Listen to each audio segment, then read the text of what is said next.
Hey, we are your hosts, Nick Smith. And Kylie Jo Smith, and welcome to the show. The NixMyth Podcast. Today we are talking about being present. And I don't just mean bringing presents, which is sometimes nice. Being a gift. Yes, and recently I did receive presents because it was my birthday. That's right. Happy belated. Shameless self-plug. It was my birthday.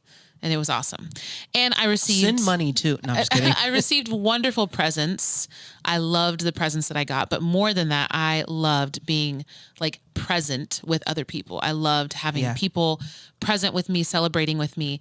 And in conversations that I've had this week, just surrounding getting older and like embracing life in every season, being present came up a lot. Like what does it mean when you're being present with other people? And as a parent, I think that's something that has come up a lot is like in every season, you know, from potty training and all the little things you do and teaching them how to ride a bike, all of it, be present because it goes as quickly as it comes. Yeah. And we really want to center on that for people who are raising humans, but also people who aren't. Like in every stage of life, in every situation, we need to embrace what is happening in front of us instead of trying to run ahead or dwelling on what was behind. Ahead or behind. The head, not the tail. I knew you were going to say that. I was like, he's about to say something silly. No, I think it's important in such a distracted age. I heard someone say that this generation is noted by its anxiousness, its anxiety.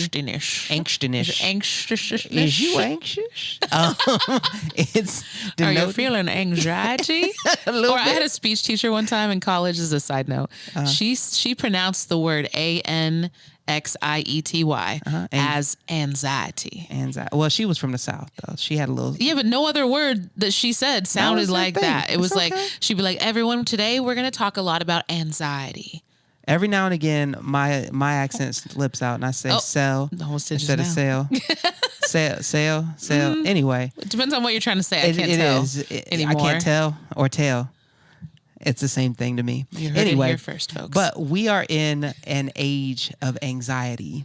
And part of that, I truly believe, is because of not being in the moment, not being present. There's a pastor friend of mine who says, be where your feet are.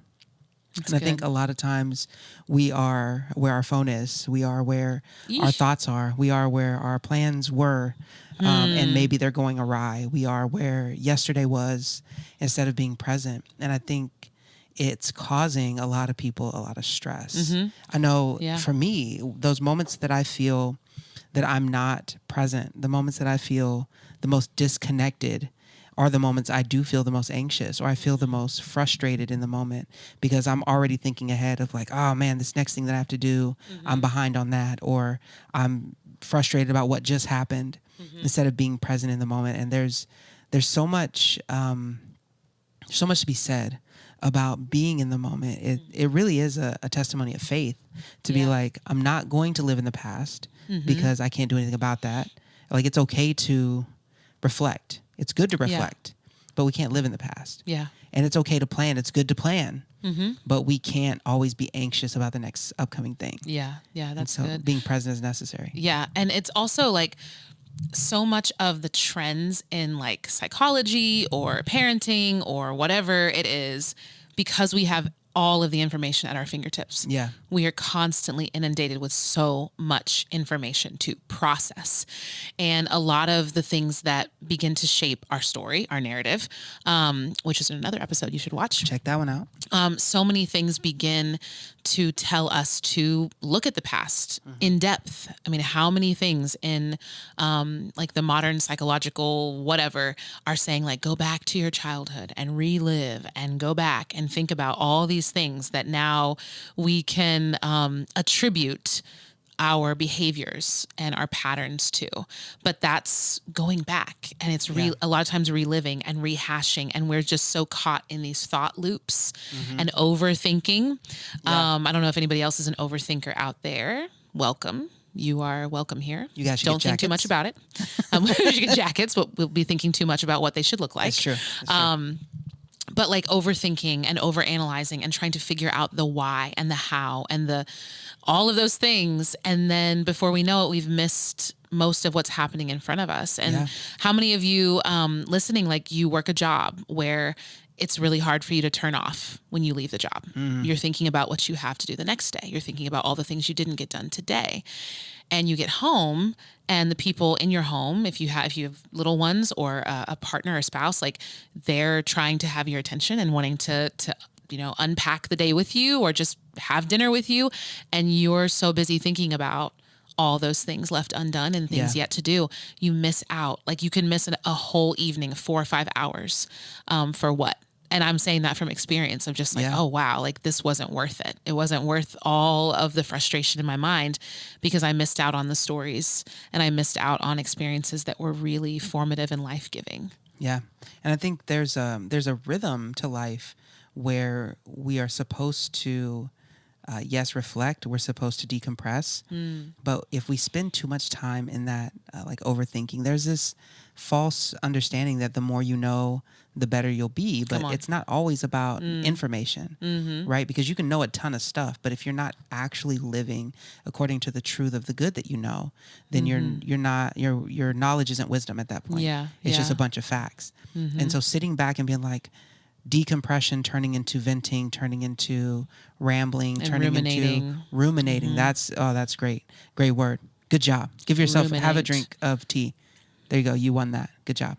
No, that's because cows, they regurgitate and they chew and then they swallow. Then they regurgitate. Like it's that rumination that is, it's not helpful at all. It causes us to miss out on the opportunities to love those around us. And one of the things that I want to say about being present is that it's the only time that you have to act in the present. And so we can look back and think about what we should have done. We can plan for what we're going to do. But if you're not acting in the moment, if you're not doing what you said you're going to do, if you're not listening and loving your children in real time, if you're not loving your spouse in real time, if you're not engaged in the conversation in front of you because you're too busy scrolling or you're too busy messaging or you're too busy thinking about the email from earlier today, like you're missing out on life in the moment because you're looking in the rear view or you're trying to look too far ahead. So being present is really a gift that God gives us. And like your presence in the moment proves who you say you are. Like the ability to be this person right now that I say that I am, that I say that I want to be. This is proof of it. You like that? That's good. You like that? That was good. It was good. I'm ruminating on that right now. Don't ruminate too much though, Pastor. It's not worth it. So how can you be more present? Like this is something can you do it? In our day and age, like we want to know the how. We want like give me the 10 steps. Right, Pastor? Give me 10 steps to holiness. Me three steps. Three. Okay, we only have time for 3. 3 points. 3 points and I'm out your way. One, I will say this is my favorite one. Let's hear it. I'm just going to take a great deal of pleasure in saying this. Stop scrolling. Put your phone down. Unless you're listening to this or watching it. I'm just kidding. No, you shouldn't be scrolling. You should just be listening or watching it. Be you don't present need to scroll. In this moment. But be truly, present. I know that's kind of like, okay, yes, everyone eye roll. We know we shouldn't be on our phones as much as we are.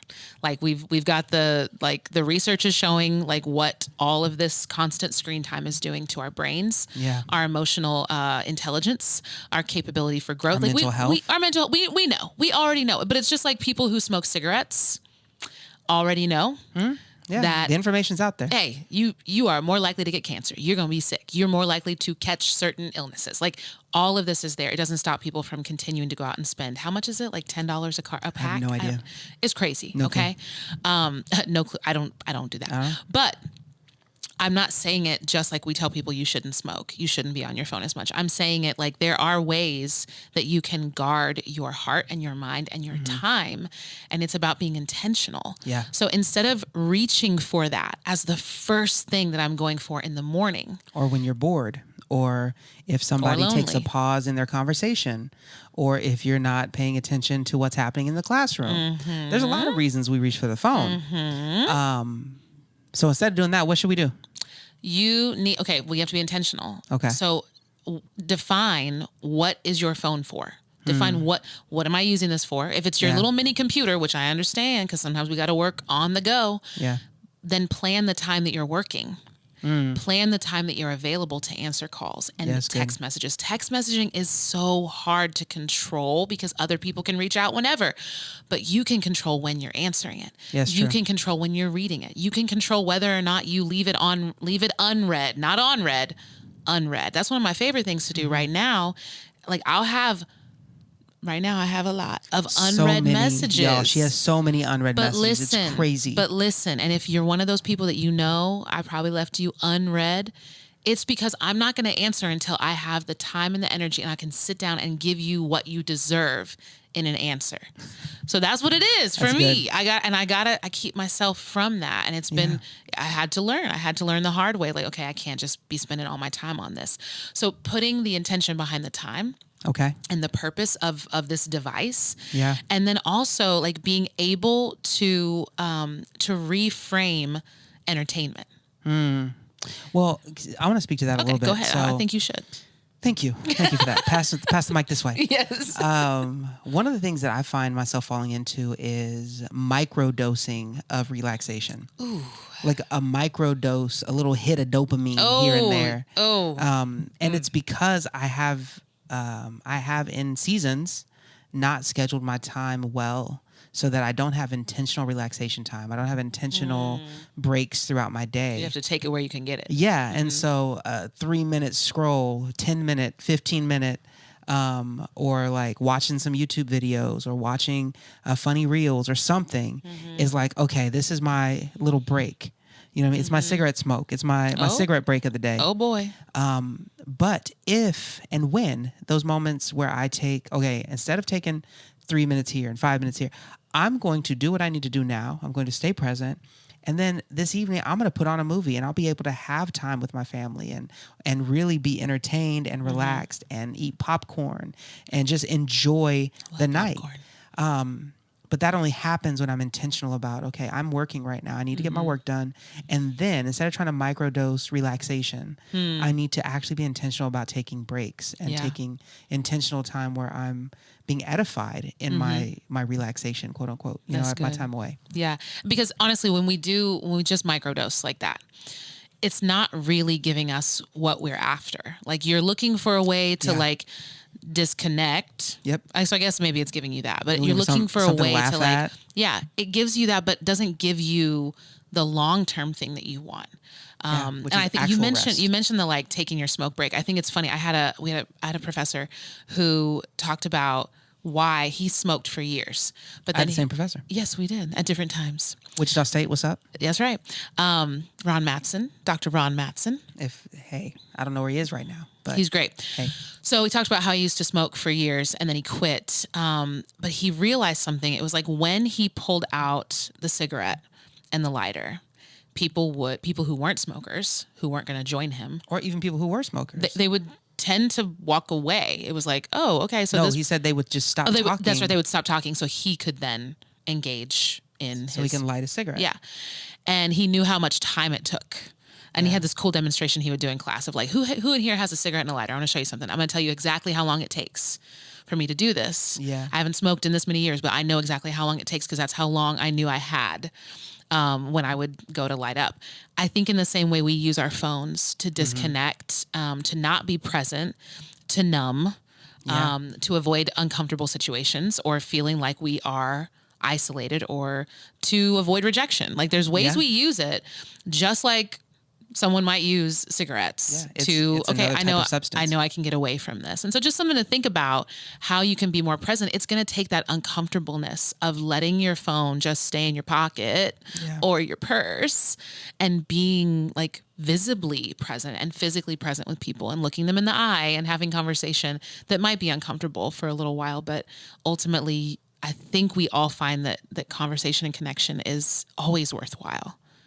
Yeah, I don't know if I have a multitude of points to this, like how to be present. I think part of not being present has to do with setting unrealistic expectations or image management for ourselves, or like expectations that just don't meet what our life is. So we're not present in the moment because we're so worried about what's coming up or what people are going to say or what this thing is in the future, or we're not present because we're so upset about what just happened or how we were just viewed or how, like, I think part of being present is understanding the grace of God that Jesus has over your life, that you can't live tomorrow on today's grace, and yesterday's grace is gone. And so you have to live today on today's grace. You have to live today on today's terms, and you have to be okay with that. The fact that you can't change the past. Now, again, that doesn't mean you don't get to reflect. That's actually a really important part of growth, is reflection. But again, you can't change the past. So learn from it. How do you apply it in the moment? And so I think for me, one of the things that's helpful is when I intentionally block out time in my day. There was a season where I was doing the Examine. I was doing this journaling reflection every night. And so I set time aside every evening to reflect on the day. And a lot of successful people, they do this. Every book that you read about success or planning, they're like, reflect. So that's important, but you set that time aside. You do it with the guiding of the Holy Spirit. You say, Lord, illuminate my day. Show me where you are working. Show me areas of my day where I didn't see you working, where I missed it, God. Show me areas where I need to do better tomorrow, and help me to be grateful for the things that I had today. And you just reflect on your day in those ways, and then be intentional about planning for your next day. Because I also miss a lot of the present, because in this moment, I'm like, okay, this moment's over. I'm still in it, mind you. But in my mind, I'm thinking, okay, what's the next thing I have to do? Because I didn't plan the day. So I'm like, oh, wait, there's something I'm supposed to be doing next. What is that? And so when I'm intentional about planning my time, I can actually be more present. Yeah, that's good. And being present isn't the same as being reactive. Like you're describing, like being reactive and trying to like... Leave me alone. Leave me alone. You're not the only one that does it. I do it too. But like being reactive is different than responding. When we're present, we can actually, see the person that's hurting in front of us and consider what might benefit them, that we might have, that we may have been strategically, intentionally placed in their path to provide relief in some way. But if we're so concerned with all the other things and we're just reacting, we might actually react poorly to that person and end up causing hurt or damage to them. And so being present is a responsive thing. It's a meditative thing. It's like, it's mindfulness. It's like, it's slower. I think that's maybe something too. Being present is slow, and it's Walk really slowly through the crowds. That's a quote I've been hearing a lot in the season. Yeah. And like, think about Jesus himself. Was busy but not hurried, and he was intentional enough to, even when things were happening and everyone's like, well, Jesus is crazy, this storm and blah, blah, blah. That's how they talk. Blah, blah, Jesus, what's going on? Of course, it's a different language also. So yeah, that's true. I can't speak in I Aramaic. don't speak that. But like his responses were intentional.